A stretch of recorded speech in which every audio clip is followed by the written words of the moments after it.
Fahmi kena ingat,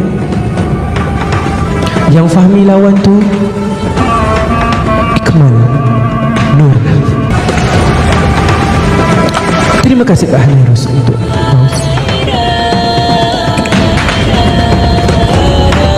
Tak apa, ini chance pertama lah. Ini chance pertama. Ikmal bagi 7 warning.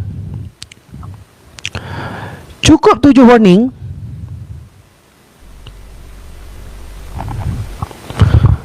Aku sampai depan pintu rumah dia kat Keluang tu. Memang aku sendiri pegang kompang, renjes kebak ke boom. Kita tunggu masa kita tunggu masa. Cukup 7 warning. Memang aku lock dia kat Keluang tu.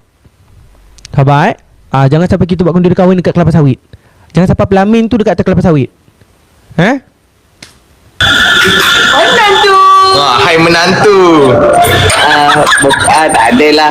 Mak mertua saya dekat Kuantan, insyaAllah. Yang dekat Pontian bukan.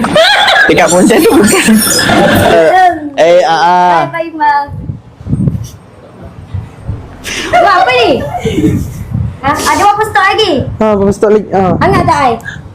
Jangan air. Oh, nah. Kenapa tutupnya? Jangan tak? Tolong astagfirullahalazim. Jangan tak? Kenapa? Assalamualaikum. Waalaikumsalam. Saya nak duduk kat sini. Jom. Engkau ni aku gigit kau macam tanggul sekarang. Sana sikit. Aku ni pun ada darah Melayu perempuannya. Sekarang. Okey.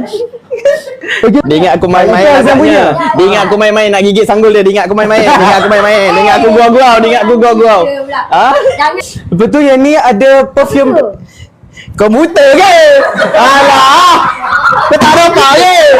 Tanya je. Kenapa nak makan? Saya kan baru masuk. Contoh.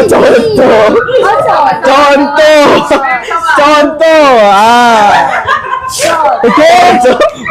Contoh.